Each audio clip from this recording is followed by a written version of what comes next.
Seja Anjo da Esperança, ligue 0 operadora 12 21 27 30 30 ou acesse nosso site. Sou anjo, sou novo tempo.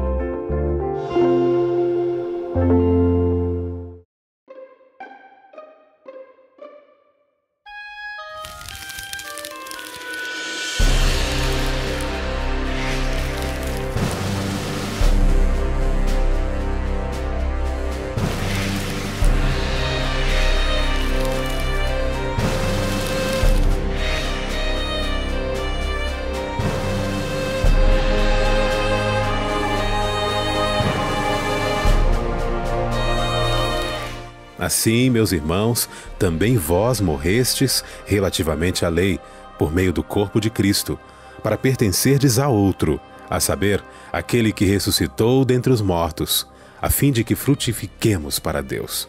Romanos 7, 4. Tema da semana: a morte de Cristo e a lei.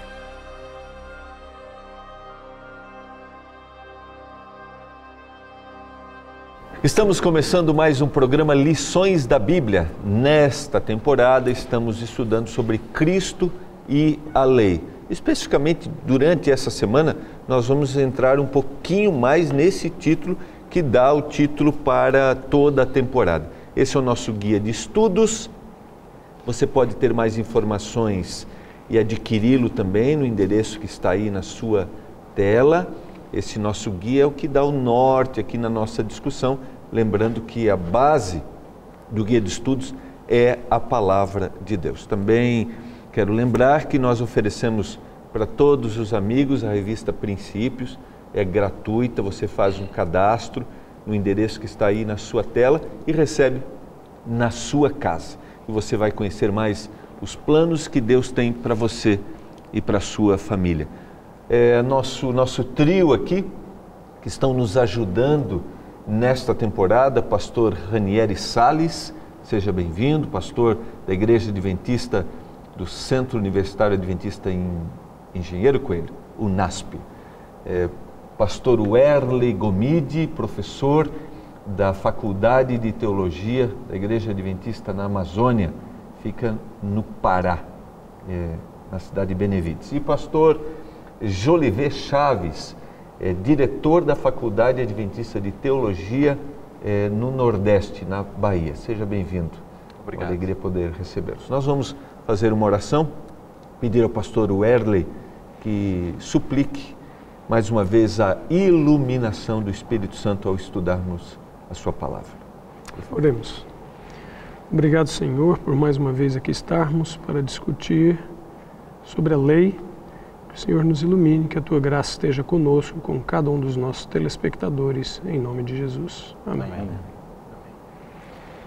Eu espero que o nosso estudo dessa semana esteja despertando em você vontade, disposição em aprender mais da palavra de Deus, e também eu espero que essa conotação às vezes equivocada que nós temos a respeito da lei esteja sendo tirada aí da sua mente, nós que associamos às vezes a lei de uma forma fria, uma forma dura, mas a gente tem descoberto que é uma bênção de Deus para a nossa vida. No estudo desta semana, nós entramos num questionamento que existe no meio cristão. Será que a morte de Cristo anulou, eliminou a responsabilidade que nós temos em relação à lei moral, os 10 mandamentos? Eu lembro que no último programa o pastor Ranieri citou que as leis de cerimônia, e nós já trabalhamos um pouquinho isso, elas cessaram com a morte. Mas em relação à lei moral, os 10 mandamentos, princípios da moralidade, que são universais, eles foram afetados com a morte de Jesus? É a pergunta. Ok. Vamos somente lembrar bem o significado dessa lei, né? Por favor. A lei de Deus. A lei de Deus é a expressão do caráter de Deus. Ela foi dada, você citou os 10 mandamentos, né? Os 10 mandamentos estão numa linguagem humana, mas contém ali princípios divinos que são eternos. Esses princípios são válidos muito antes de existir pecado, antes de existir ser humano, porque eles são tão eternos quanto o próprio Deus, revelam a santidade do caráter de Deus. Por isso, a lei não pode ser mudada. Eu acho que a primeira pergunta que a gente tem que trabalhar um pouquinho é: de fato Jesus tinha que ter morrido para libertar o ser humano? O princípio universal do governo de Deus é que o salário do pecado é a morte. A única forma de satisfazer a exigência da lei de Deus, que é plena, santidade plena, é através da morte do seu transgressor. Então a primeira questão aqui é: qual a relação entre a morte de Cristo e a lei? Acho que a primeira coisa é isso. Exatamente. Quer dizer, se a lei não podia ser abolida, se realmente o pecado é algo muito sério porque infringe um princípio eterno, a morte de Cristo revela isso. Jesus morreu justamente porque a lei é importante, porque não dá simplesmente para Deus fechar os olhos diante da transgressão a um princípio eterno. Ok, vamos sublinhar parece essa muito, frase. Porque parece muito simples. Sim. Não, só queria sublinhar a frase que ele diz, porque isso... Jesus morreu porque a lei... não pode ser mudada. E ela é importante. Inclusive o guia de estudo, ele introduz uma história muito interessante. O indivíduo está dirigindo em alta velocidade, de repente ele tem luzes do carro da polícia atrás dele. O policial o para, ele entrega a documentação do veículo e a carteira de habilitação. O policial se retira, obviamente é uma história ocorrida nos Estados Unidos, aqui pela descrição. O policial se retira, vai no computador do carro e volta e diz para ele: olha, o senhor não vai mais ter problema com a velocidade porque nós anulamos a lei. Então o senhor pode livremente ir em alta velocidade.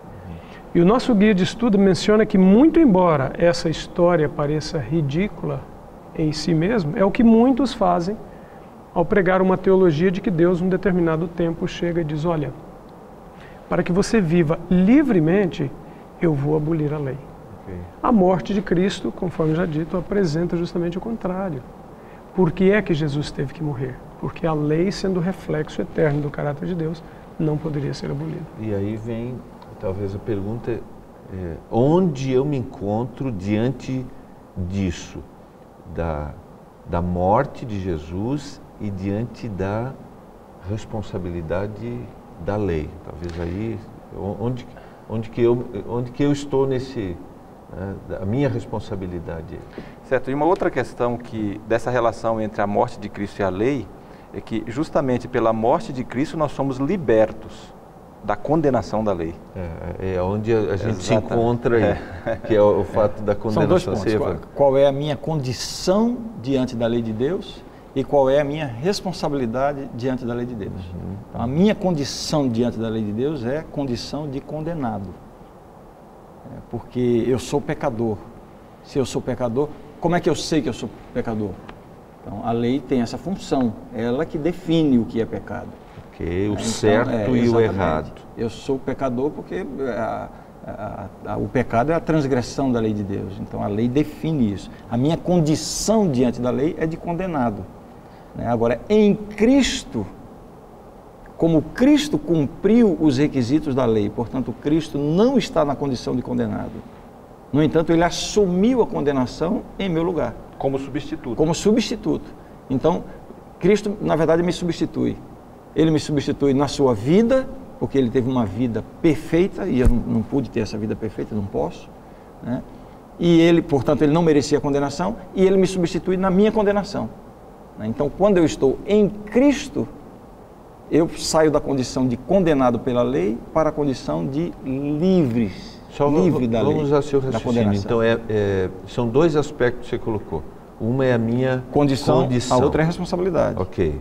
Tá. Então, se eu estou sem Cristo, eu estou condenado pela lei. Se eu estou em Cristo, a condenação é a de Cristo. Então, eu estou liberto da condenação. Essa é a minha condição. Quer dizer, cada um escolhe em que condição quer estar. Na condição de estar condenado pela lei ou na condição de estar perdoado e livre da lei. E agora, só um pouquinho. Agora, a minha responsabilidade.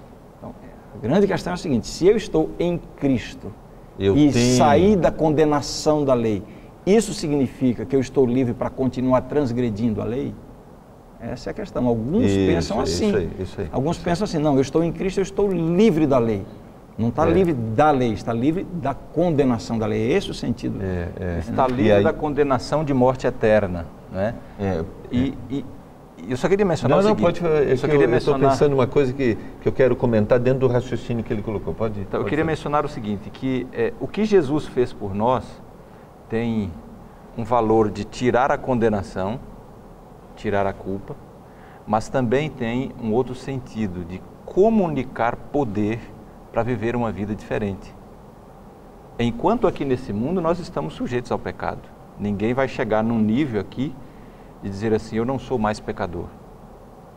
Mas, de alguma forma, a graça salvadora, quando nos cobre, o Espírito Santo, quando vem para nós, acaba operando uma mudança em nossa vida, de tal maneira que a gente vai vivendo uma experiência diferente, uma experiência de vitória contra o pecado. Percebe? Então, a morte de Jesus comunica o perdão, mas também comunica poder transformador. O que eu ia comentar aquela hora é o seguinte, nessa condição, ela me mostra a minha condição como um ato externo, nós já trabalhamos isso, só queria relembrar, como uma transgressão, eu errei, mas também de uma condição interior. Nós estudamos uma aqui, nas antíteses, lembram? Do Sermão da Montanha. Exatamente, que Jesus mostrou não... A dimensão interior da lei de Deus. Isso, exatamente. Então, eu acho que é legal a gente resgatar isso aqui, porque a dimensão da condição, ela é exterior, os atos, o que a gente tem que cuidar é nessa compreensão, né, de onde é que entra a minha obediência à lei nesse processo. Então, é um equívoco pensar que Deus faz assim. Olha, você se arrependeu, se entregou a Jesus, então você está perdoado, a graça de Cristo cobriu você, substituto, tá? Você saiu da condenação da lei e tal. Só que é o seguinte, da agora por diante, vê se obedece à lei. Então, eu fui perdoado, mas da agora por diante eu tenho que obedecer à lei para continuar salvo, para permanecer salvo. Não é isso, absolutamente. A obediência à lei a lei é um instrumento, é uma forma que Deus usa, né? Para ir transformando a nossa vida. Nós vamos nos habituando à obediência, ao amor. O fim da lei é o amor. Né? Então eu vou me habituando, isso começa sendo assimilado pelo meu caráter. O meu caráter vai sendo moldado pelo Espírito Santo de acordo com os parâmetros da lei. Não é para alcançar a salvação, não é legalismo, não é nada disso. É insensato pensar que o indivíduo, por estar em Cristo, ele está livre para continuar roubando, adulterando, matando. Pastor, na realidade é o caminho. Aquele caminho lá que os escribas criaram, que acabaram colocando... regras, mas é o caminho, eu preciso do norte que vai gerar esse poder transformador, né? Não, porque ela vai me revelar e aí vai mostrar a minha condição. O Eli ia falando alguma coisa? Desculpa. A outra argumentação é que muitas pessoas têm a salvação em Cristo como a argumentação para dizer que a lei foi abolida. Então nós não temos nenhum e nem outro. Ao recebermos a salvação, nós não continuamos merecendo a salvação pela guarda da lei. E ao mesmo tempo, tampouco a lei é abolida após recebermos a salvação em Cristo. É justamente o contrário. A lei, como Paulo a define, é um aio que nos conduz a Cristo. Sempre temos que ser conduzidos a Cristo. E a lei, quando nós os desviamos, ela nos redireciona a permanecermos nesse caminho, né? Vamos ao texto bíblico. Nós temos aqui alguns textos que a gente teria que dar uma trabalhadinha para entender, porque esses textos, talvez assim, frases soltas, eles poderiam criar. O primeiro é Romanos capítulo 7, versos de 1 até o verso 6. Me permita o verso 1. Porventura ignorais, irmãos, pois fala aos que conhecem a lei, que a lei tem domínio sobre o homem toda a sua vida. E aí ele dá o exemplo do casamento. A mulher casada está ligada pela lei ao marido enquanto ele vive. Mas se o mesmo morrer, desobrigada ficará da lei conjugal. De sorte que será considerada adúltera se vivendo ainda o marido unir-se com outro homem, porém se morrer o marido, estará livre da lei e não será adúltera se contrair novas núpcias.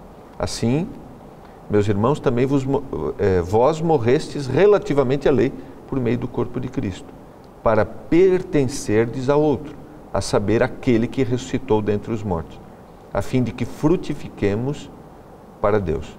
Porque quando vivíamos segundo a carne, as paixões pecaminosas postas em realce pela lei operavam em nossos membros, a fim de frutificarem para a morte. Agora, porém, libertados da lei, estamos mortos para aquilo a que estávamos sujeitos. Talvez aqui seja...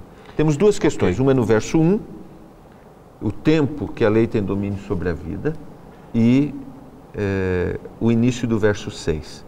Libertados da lei, estamos mortos para aquilo a que estávamos sujeitos. Então, o que é ser liberto da lei, né? Essa é a grande questão. E Paulo faz aqui analogia com o casamento, essa comparação. Eu queria voltar ao verso 1, sobre essa analogia. Ele faz uma pergunta, ele diz assim: vocês porventura ignoram de que a lei tem domínio sobre o homem toda a sua vida? E o autor aqui do Guia de Estudos coloca uma outra tradução que diz assim: toda pessoa viva está sob o domínio da lei. Isso é o que Paulo está dizendo aqui. Aí ele faz analogia com o casamento. Na verdade, ele coloca que esse texto seria melhor traduzido dessa forma como ele coloca. O entendimento aqui fica mais claro, né? Toda pessoa viva está sob o domínio da lei. Aí ele faz uma comparação com o casamento. Enquanto o marido vive, a mulher tem obrigações legais no casamento. Se ela se envolve com outro homem, ela está pecando ali, ela está adulterando, né? Porque a lei prescreve isso, enquanto o marido vive. No caso aqui do argumento de Paulo, ele está dizendo: a pessoa, enquanto casada com o velho homem, nesse caso, ela está também sujeita à lei, à condenação da lei. Só vamos explicar essa analogia da questão do velho homem. Então, por que a gente chega a essa conclusão? Olha, por exemplo, aqui no capítulo 6, o verso 6. Capítulo 6, verso 6. Ele diz assim: foi crucificado com ele o nosso velho homem, para que o corpo do pecado seja destruído. Então, ele está mencionando aqui que quando a pessoa aceita a Cristo, o velho homem morre. Okay. Se o indivíduo ainda não aceitou a Cristo, se ele ainda não aceitou a Cristo, ele está, entre aspas, casado com o velho homem. Ou seja, ele vive sob o domínio total da vida pecaminosa. E aqui há uma diferença. Pecador todo mundo é, quem aceitou a Cristo e quem não aceitou. Mas quem não aceitou a Cristo vive sob o domínio total do pecado. Quem aceitou a Cristo ainda é pecador, mas ele vive numa experiência de entrega a Deus diária, de confissão de pecados, é a busca do perdão de Deus diariamente. Então é diferente. Nesse caso, se eu estou, digamos, casado com o homem do pecado, eu estou sob a condenação, não estou liberto da lei. É nesse sentido que Paulo está falando. O verso 5 fala sobre esse papel da lei. Do velho homem. Exatamente. E do velho homem, da condição. Diz assim: porque quando vivíamos segundo a carne, as paixões pecaminosas postas em realce pela lei operavam em nossos membros. Quer dizer, as paixões pecaminosas foram postas em realce. Por quê? Porque a lei está condenando. Se o indivíduo está vivendo o pecado, a lei está realçando isso, está mostrando o pecado, está denunciando o pecado. Então ele está sob a condenação da lei. Quando ele morre em Cristo, se entrega a Cristo, essa condenação deixa de existir, porque a condenação já foi dada, já foi sofrida por Jesus. Okay. E a condenação vem justamente por causa do fruto que é produzido. Por isso que Paulo, no capítulo 6, 23, fala que o salário do pecado é a morte. Então, ele vai num crescendo do capítulo 6 para o 7, mostrando que o fruto deste velho homem, desse velho reino, traz a morte. Nós somos libertos da morte quando aceitamos a Cristo, somos libertos da condenação da lei e do fruto do pecado. Ok. Nós vamos para o intervalo, mas daí eu queria que vocês, dentro desse raciocínio, não perdessem, pelo menos, eu sei que a explicação levou para o verso 6, mas que a gente sublinhasse bem o verso 6 para explicar o que é esse liberto da lei, tá bom? Okay. Nós vamos para o intervalo, nós já voltamos, você está acompanhando Lições da Bíblia.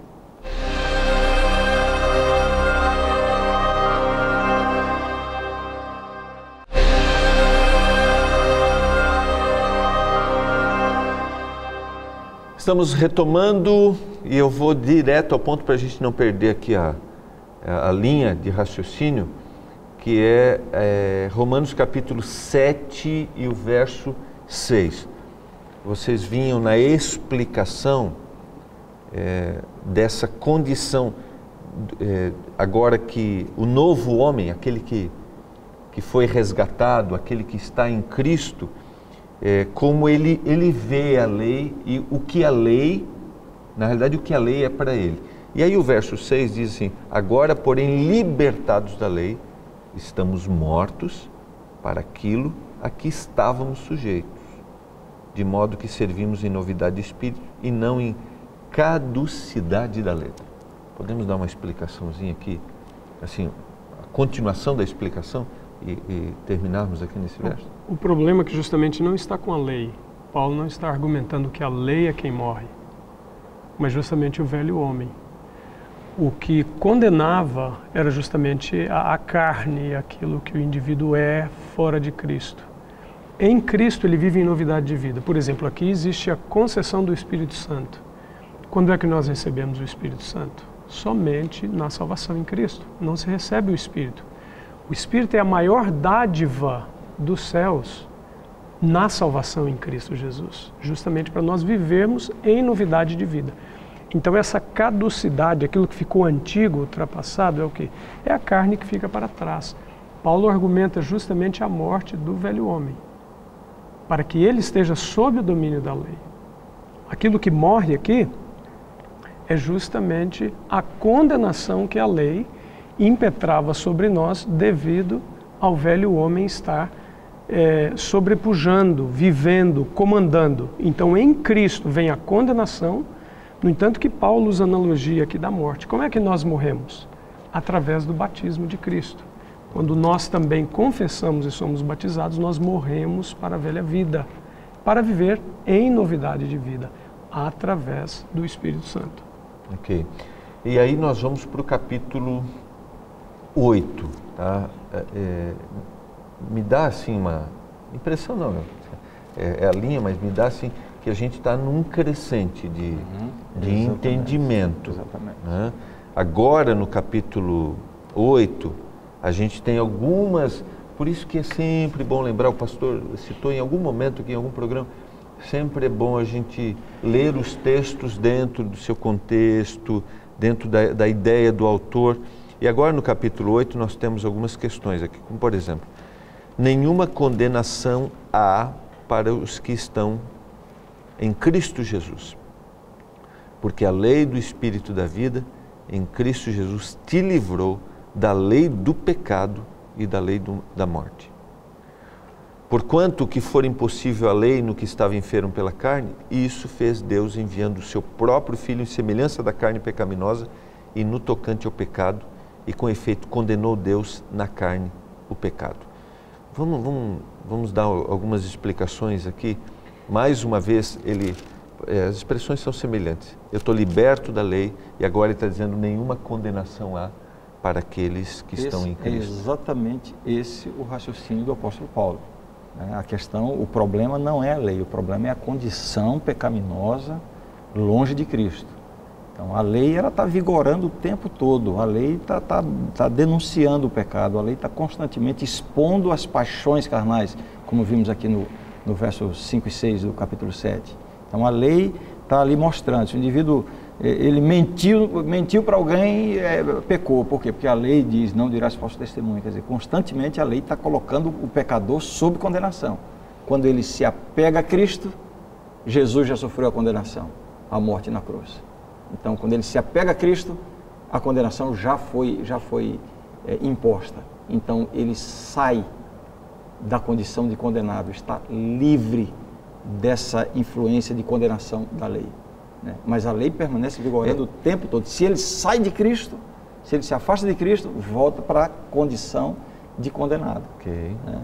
Então, esse é o argumento de Paulo, é muito claro. O apóstolo Paulo desenvolve na sua carta essa ideia de que salvação é pela fé, a justificação pela fé, a vida com Deus, o crescimento cristão, a santificação, tudo isso são experiências de fé, pela graça de Deus unicamente, a atuação do Espírito Santo. Não tem nada conquistado pelo ser humano, né? Mas é uma libertação da condição de condenado. Okay. E isso aí me leva para uma vida melhor, uma vida com Deus.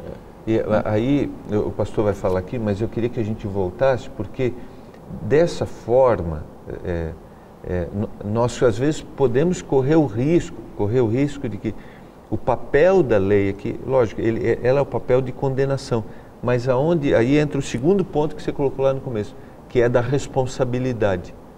De que forma essa lei agora, ela é minha responsabilidade, mas ela não é uma responsabilidade, não é um efeito condenatório, que é o que ela fez comigo. A lei tem um papel duplo. Ela tem um papel negativo e um papel positivo. É isso que a gente... O papel negativo é para quem está sob a condenação dela. O papel positivo é para quem está em Cristo. Então a lei serve como parâmetro para o crescimento cristão. Isso. Quer dizer, buscar a santidade que está expressa na lei. E isso que nós vamos, na continuação aqui, explorar um pouquinho, porque... Eu queria dar uma ênfase aqui. Sim. A lei se torna um instrumento de pecado e morte, como diz o texto aqui, para quem? Para quem se rebela contra a vontade de Deus, para quem está longe de Cristo. Aí a lei é um instrumento de morte, de pecado, de condenação. Agora, quando a pessoa olha para Cristo e aceita o ato substituto de Cristo, o capítulo 6, aqui eu queria voltar a ele, o capítulo 6 mostra assim, que nesse momento a pessoa está sendo crucificada simbolicamente com Cristo. Qual é o verso? Verso 6. O 6. Então, a pessoa estava na condenação, mas ela agora aceitou a Cristo, a morte de Cristo a substitui, Cristo recebe a sua condenação, e ela simbolicamente é crucificada com Cristo, como diz o verso 6. O corpo de pecado aí é destruído, o velho homem é destruído, a vida passada sem Deus. Mas aí ele diz, agora vem essa segunda pergunta sua. Daí ele diz assim, para que a gente não sirva mais o pecado como escravos. Quer dizer, a lei permanece, a nossa obrigação em relação a ela também. Só que antes a gente era escravo do pecado, a gente não tinha o poder de Deus atuando em nós, a gente estava na condenação. Mas agora a gente crucifica aquele velho homem, as más tendências ficam lá na cruz. E aí vem na sequência aqui, o verso 4, capítulo 6, verso 4, diz que assim como Cristo, ao morrer na cruz, foi sepultado e depois ele ressuscitou, também quando a gente é batizado, a gente sepulta esse homem velho que morreu e a gente ressuscita para ter uma nova vida agora com Deus, com Cristo. Não mais condenado, mas agora liberto da lei, liberto do pecado. E aí, nessa nova vida, pela ação do Espírito Santo em nosso coração, começa a ocorrer, então, uma transformação do caráter, que cumpre aquilo que está em Hebreus capítulo 8, quando diz que a lei é escrita no coração. Capítulo 8, aqui verso 10, nessa nova aliança, né, nesse novo processo agora de vida com Cristo, diz aqui o texto, na sua mente imprimirei as minhas leis e no seu coração as inscreverei. Eu serei o seu Deus e vocês serão o meu povo. Capítulo 10... Capítulo 8 de Hebreus, verso 10. Capítulo 8 e o verso 10. E verso 10. Porque esta é a aliança que firmarei com a casa de Israel, pois naqueles dias, diz o Senhor, na sua mente imprimirei as minhas leis, também sobre o seu coração as inscreverei. A transformação do caráter. Então eu repito, enquanto a gente estiver aqui nesse mundo, nós estamos sujeitos ao pecado. Só que é diferente, agora não mais escravo do pecado, aquele que vive o tempo todo sob o domínio do pecado. Agora não. Nós estamos em Cristo e pelo poder de Cristo nós vamos cada dia vendo o nosso caráter sendo transformado. A gente peca, mas a gente busca a Cristo, se arrepende. É diferente, há uma vida de submissão. Jesus é o Senhor e não o pecado. O debate está nessa questão de, uma vez salvo em Cristo, se eu tenho a responsabilidade de observar a lei de Deus, de procurar obedecer a lei de Deus, ou se eu estou livre desse esforço. Isso. Então, a carta aos Romanos, ela trabalha esse tema. Eu acho que é muito importante, eu vou tomar a liberdade de ler aqui, dois versos que me parecem que são bastante explicativos, né? Romanos capítulo 3, eu vou ler os versos 28 e 31. Romanos 3, 28 diz assim: Concluímos, pois, que o homem é justificado pela fé, independentemente das obras da lei. A justificação, salvação pela fé. Não há nenhum problema com isso aqui. Aí o debate, e aí? Eu preciso obedecer à lei? E a lei como é que fica? Aí Paulo responde, verso 31. Anulamos, pois, a lei pela fé? Resposta que ele mesmo dá. Não, de maneira nenhuma. Antes confirmamos a lei. Então, a lei não muda. A lei não é alterada. Entendeu? O que muda é a condição do ser humano. Exatamente. Essa experiência justamente aqui, que foi mencionada em Hebreus capítulo 8, verso 10, que é o novo concerto nessa experiência da aliança, a lei está incluída. Ela não é abolida, só que agora ela vai a um nível interior, ela é escrita pelo próprio Deus no coração. Esse é o objetivo de Deus. E é por isso que Paulo, no capítulo 7, versículo 7 de Romanos, ele introduz a pergunta: o que diremos, pois? É a lei pecado? De modo nenhum. Eu não conheci o pecado senão a lei. O pastor Ranieri mencionou, por exemplo, a parte negativa da lei, que até se torna de uma certa forma positiva, porque se eu estou num estado de pecado e o resultado disso vai ser a morte, a lei vem e me diz que eu estou em problema, eu corro para Cristo, tenho a salvação, se torna positivo. Então eu saio do aspecto negativo para o positivo porque a solução está em Cristo. E a lei tem um papel preponderante nesse processo. E se não houvesse a lei para me dizer a minha situação, o meu problema, eu não teria solução. É o que nós vamos entrar agora, exatamente o que eu quero perguntar para vocês. Antes eu queria sublinhar mais uma vez a frase que está no guia, naquele raciocínio que o Ranieri fez. No entanto, a diferença não está com a lei, mas com o indivíduo, antes e depois que ele recebe a Cristo. Então, a lei permanece. O guia mostra aqui o seguinte, que a lei tem poder para uma coisa e a lei é impotente para outra coisa. Isso, é exatamente o que... A lei tem poder, o poder da lei. Qual é o poder da lei? Definir o pecado. Exatamente, é exatamente isso que eu gostaria que a gente trabalhasse agora. A lei define o pecado. Esse é o poder da lei, a função da lei. E qual é a impotência da lei? Ela é impotente para quê? Salvar o pecador. O pecado, exatamente. Vamos ler alguns textos para a gente trabalhar isso aqui agora. Romanos capítulo 4, porque a evidência do pecado, ela permanece naquele indivíduo que aceitou. Ele ainda vai se confrontar com a sua tendência pecaminosa. E a gente tem alguns versos, como por exemplo o verso 15. Pois se os da lei, Romanos 4, 15. Se os da lei é que são herdeiros, anula-se a fé e cancela-se a promessa. Agora o 5... É o 4, você estava lendo, acho que o outro. 4:15. 4:15. Você leu 14. 4:15, isso é verdade, eu li o 14.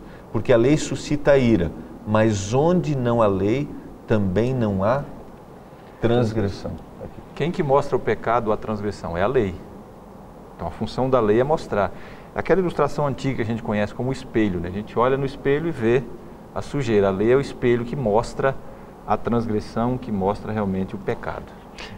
Um raciocínio interessante também, pastor Gilmar, Sim. é compararmos com o que acontecia no santuário do Antigo Testamento. Não é? Alguns dizem assim, não, o Antigo Testamento é o período da lei, o Novo Testamento é o período da graça. Como é que o indivíduo sabia que ele era um pecador e que ele teria que trazer um cordeiro como substituto que apontava para Cristo, que um dia viria como cordeiro de Deus? A lei tinha o processo de apontar o pecado. E o indivíduo não simplesmente parava e dizia assim, bom, eu tenho um pecado, Deus me perdoa. Não.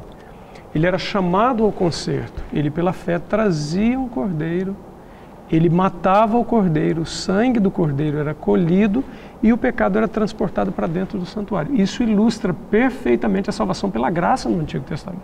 Substituição, alguém morre no meu lugar. Então a lei no Novo Testamento, ela tem o mesmo processo ou a mesma função. Ela aponta o meu pecado e eu corro para a solução que é uma Cristo. falácia esse negócio de dizer que no Antigo Testamento era pela lei, que o Novo Testamento é pela graça. O padrão que Deus estabeleceu, o padrão não, o modelo de fé estabelecido pela Bíblia é Abraão. Já vi isso em Gênesis com Abraão no Antigo Testamento. Aqueles que aceitam a salvação são chamados de filhos de Abraão. Por quê? Por causa da fé, não por causa da obediência ou por causa das obras. E o que Paulo está então, querendo... A graça, a fé e a graça estão presentes no Antigo Testamento. O que Paulo está querendo dizer é que não precisa mais daquilo que era fé. Você precisa agora de Jesus Cristo, você precisa... fé em Cristo. Exatamente, fé em Cristo. Exatamente. Eu só queria... Nós vamos para o intervalo, mas só queria citar o outro verso que é importante, que é o 5,13, a segunda parte, Romanos 5,13, porque até ao regime da lei havia pecado no mundo, mas o pecado não é levado em conta quando não há lei. Nós vamos para o intervalo comercial, nós já voltamos para o nosso último bloco, hoje entendendo qual a relação de Cristo e a sua lei e o seu papel de mostrar para nós os nossos erros, nossa condição e levar, assim, nos levar a Jesus Cristo, que é a nossa salvação. Nós já voltamos.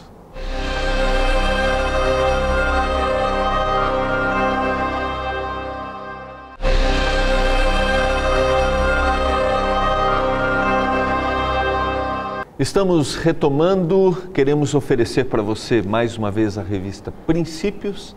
Faça sua inscrição no endereço que está aí na sua tela e você receberá gratuitamente na sua casa um guia de estudos através dessa revista, alguns assuntos muito interessantes para você conhecer o plano que Deus tem para a sua vida. Lembrando também que você, se não conseguiu assistir todo o programa, é só você entrar no nosso blog, lá estão todos os programas, os anteriores também, e você tem a oportunidade de assistir. Você também pode entrar no nosso Facebook, colocar lá comentários, você pode fazer perguntas, para a gente será uma alegria podermos estar mais próximos de você.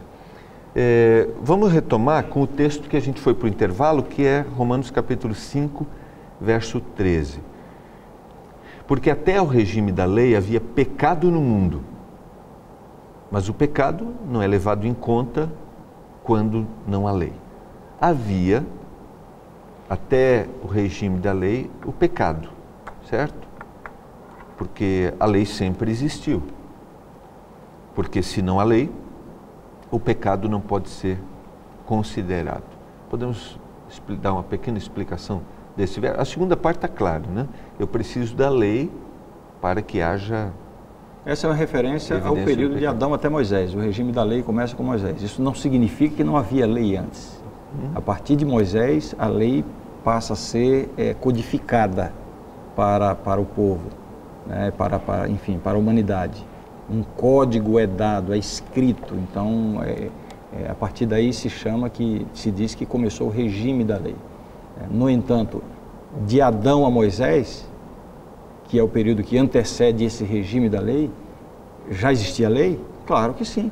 Qual é a evidência que já existia lei? O próprio texto está dizendo, havia pecado no mundo. Exatamente. E o que é o pecado? Não é a transgressão da lei? Não é a lei, Paulo já não argumentou isso, não é a lei que revela o pecado, que mostra o pecado. Então, se havia pecado, significa que já havia lei. Não estava de forma codificada ainda. Okay. Não tinha entrado nesse regime da lei, a forma codificada. Mas já havia lei, portanto, já havia condenação. E quando Paulo diz que onde não há lei não há pecado, ele não está querendo dizer que antes do regime da lei, o fato de não haver uma codificação, não havia culpa. Ele já definiu isso em 3:23, Romanos 3:23, quando ele diz que todos estão debaixo como é que diz lá? Vou ler o texto para ficar bem claro. Romanos 3, uma passagem muito conhecida. Pois todos pecaram e carecem da glória de Deus. Isso em todas as épocas, de Adão até o último. No verso 12, ele dá essa ênfase aqui, do 5:12 também. Assim como por um só homem entrou o pecado no mundo pelo pecado a morte, assim a morte passou a todos, porque todos pecaram. E nos primeiros capítulos de Romanos, Paulo argumenta, inclusive com relação aos gentios que não tiveram acesso às tradições orais, ou mesmo enfim, mesmo os gentios têm uma revelação da lei de Deus através da sua consciência, através da natureza, Paulo fala isso, de forma que todos são indesculpáveis perante Deus. E a sequência da argumentação é justamente o versículo 14, onde ele diz que a morte reinou, muito embora, de Adão a Moisés, mesmo a lei não estando codificada conforme mencionado aqui, não é? Então o problema aí não é nós dizermos, bom, se a lei não está codificada, a morte não deveria existir até Moisés, mas ela já existe, o que apresenta o fato concreto de que depois da entrada do pecado através de Adão, havia transgressão da lei. Quando que ela foi codificada? No Sinai. Por quê? Porque o povo havia se esquecido, eles estavam ali, não é, na escravatura egípcia. E outro aspecto que nos mostra isso bem forte é justamente o capítulo 16 de Êxodo, quando aparece a presença do sábado, antes dele ser codificado. A lei já estava ali. Qual o mandamento que Adão transgrediu, por exemplo? Não terás outros deuses diante de mim. E nós poderíamos, numa análise mais espiritual e mais profunda, ver que ele transgrediu vários mandamentos, não é? Então, todo esse aspecto, ele é diluído quando nós entendemos que a lei ela é eterna, porque ela reflete o caráter de Deus. Então, nós não transgredimos contra uma lei. A lei é o instrumento que nos mostra que nós transgredimos contra o próprio Deus, que é o autor da lei. Nós estamos transgredindo princípios, a rebelião contra Deus, contra a soberania, contra alguém que controla, alguém que dá vida. Porque alguém... o pecado não são só atitudes, o pecado não são só ações, são atitudes, são sentimentos. A própria natureza. A natureza. O que é que nós É. herdamos de Adão? A gente tem que ter isso em mente. Né? Nós herdamos basicamente duas coisas de Adão. Herdamos de Adão a condenação do pecado, ou seja, já nascemos condenados à morte. Mesmo o recém-nascido que ainda não cometeu um ato pecaminoso, ele já está condenado à morte, a morte eterna. E herdamos de Adão o que mais? Herdamos de Adão a inclinação para o pecado. Isso aí, a tendência. Isso aí passa de um para o outro. Nós não herdamos a culpa de Adão. Não, a alma que pecar, essa morrerá. Ou seja, cada um é culpado pelo seu próprio pecado. Mas a condenação, que é a morte, e a tendência, a inclinação para o pecado, está na nossa natureza. O nosso guia de estudos apresenta, eu acho que é importante, nós já colocamos, mas é importante a gente ler alguns textos que a lei é impotente, o pastor havia citado, né? O que a lei pode, ela me evidencia, ela mostra o que é o pecado, ela define o que é pecado, mas algumas coisas que a lei não pode fazer. Tá? Poderíamos ler alguns versos, como aqui nós temos 3, Atos 13, 38 e 39, isso. Tomai, pois, irmãos, conhecimento de que se vos anuncia remissão de pecados por intermédio deste, e por meio dele, todo que crê é justificado de todas as coisas das quais vós não pudestes ser justificados pela lei de Moisés. Está falando que somente através de Jesus Cristo haveria a remissão do pecado, a salvação do pecado. E a impotência da lei aqui é salvar. Ou seja, eu vejo que sou pecador, aí eu tenho duas alternativas. Uma delas é bater no peito, baixar a cabeça e dizer: eu sou pecador, eu estou perdido, eu preciso de alguém para me salvar, e vou a Cristo. A outra é pensar assim: não, eu sou pecador, eu preciso melhorar agora, eu preciso agora resolver minha vida. Cadê a lei? Me dá aqui que eu vou obedecer agora para poder ter a salvação. São os dois caminhos. Se eu for por esse segundo caminho, através da obediência à lei, eu nunca vou alcançar a salvação. A lei não tem essa capacidade. Ela é impotente para isso. E nem a função, né? E nem a função dela. Entra no desempenho, né? Exatamente. Entra no desempenho, não no poder que Deus vai me dar. Sim, pastor. O guia coloca aqui alguns outros versos falando da impotência da lei. Gálatas 2,19 diz que ela não perdoa, ela não tem a capacidade de perdoar. Somente Cristo perdoa. No momento em que eu olho pelo parâmetro da lei, entendo que eu sou pecador, eu tenho que ir a Cristo para receber o perdão, porque a lei não me perdoa. Além disso,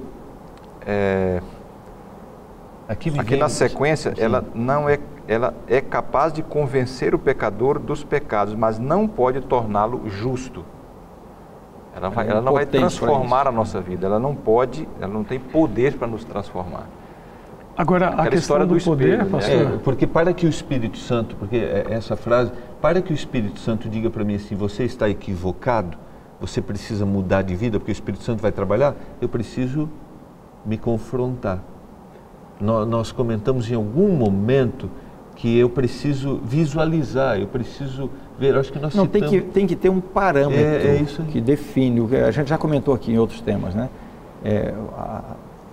O caráter de Deus é absoluto, a santidade de Deus é absoluta, os princípios eternos de Deus são absolutos. Existe uma definição clara entre o certo e o errado.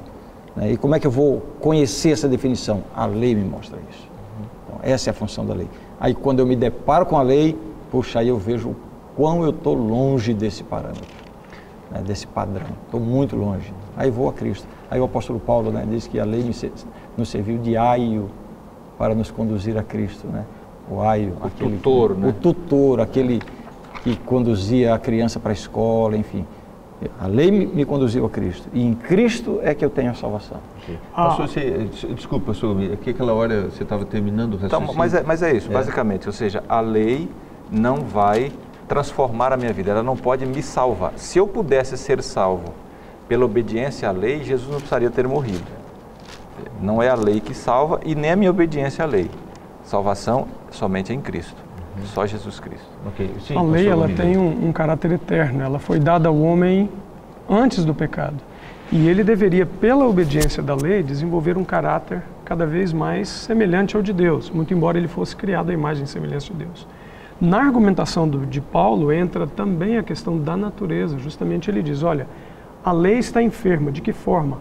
Porque a minha natureza é pecaminosa, isso contamina o quê? Ou compromete o quê? A minha guarda perfeita da lei que é exigido de mim.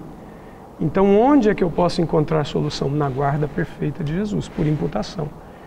E, obviamente, por exemplo, quando nós vamos para Efésios capítulo 2, verso 10, nós somos preparados para andar na salvação em Cristo, para as boas obras, as quais Ele preparou para que andássemos de antemão, em Cristo. Não para a salvação, mas por causa da salvação.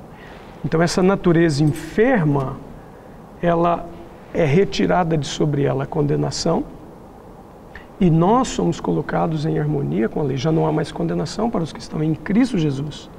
Eles foram libertos da condenação e essa natureza que agora, Paulo argumenta, eu vivia na carne, viva pela fé do Filho de Deus, o qual me amou, me salvou. Interessante que quando Paulo começa a argumentar isso da lei, a impressão que dá numa leitura superficial é de que a lei é ruim, de que a lei é uma coisa negativa. E essa não é mas a gente se depara com o que ele diz aqui, né?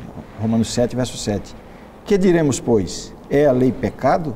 De modo nenhum. Mas eu não teria conhecido o pecado senão por intermédio da lei. Pois não teria eu conhecido a cobiça se a lei não dissera, não cobiçarás. Então ele dá um exemplo de que lei? Dos 10 mandamentos. Eu queria aproveitar esse raciocínio e ir para o texto de Gálatas, que é o que conclui o nosso estudo, dos versos 10 a 14. Que capítulo? Capítulo 3 de Gálatas. Todos quantos, pois, são das obras da lei, estão debaixo de maldição. Porque está escrito, maldito todo aquele que não permanece em todas as coisas escritas no livro da lei. Que maldição é essa? É evidente que pela lei ninguém é justificado. O justo viverá pela fé. Ora, a lei não procede de fé, mas aquele que observar os seus preceitos por ele viverá. Cristo nos resgatou da maldição da lei, fazendo-se ele próprio maldição.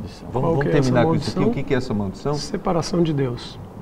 Que Quando Jesus disse, meu Pai, por que me desamparaste? Ele assume a maldição. A maldição aqui de Paulo é justamente a separação de Deus. Por quê? Porque só Deus retém em si mesmo a vida eterna. Que vai levar à morte, que é um efeito do pecado, consequência do pecado. E a salvação, aqui nós vamos concluir, né? Pela graça do Senhor, nós temos a salvação. Pela graça do Senhor. Substitutivo. Exatamente. É em Jesus Cristo que nós vamos encontrar essa salvação. E o que nós recebemos na salvação? O contrário da maldição, que é a separação para a morte. A vida eterna em Cristo Jesus. Foi uma alegria muito grande. Vamos encontrar no próximo, viu, pastor? Sim, eu sei. Vamos encontrar no próximo. Eu sei que a gente tem um assunto que realmente nos envolve. Agradeço o pastor Jolivet, o pastor Gomide, mais uma vez, pastor Ranieri, por esse momento muito agradável de estudo. Pastor Ranieri, conclua para a gente, por favor, uma oração. Querido Deus, nós elevamos a Ti a nossa gratidão, porque através da Tua lei podemos Te conhecer melhor e somos motivados a ir a Cristo, o único que nos liberta da condenação. Amém. Dá-nos essa experiência, a cada um de nós que estamos aqui, os nossos queridos telespectadores, em nome de Jesus. Amém. Amém. Que Deus abençoe você e sua família. E não esqueça, e conhecereis a verdade, e a verdade vos libertará. Um abraço.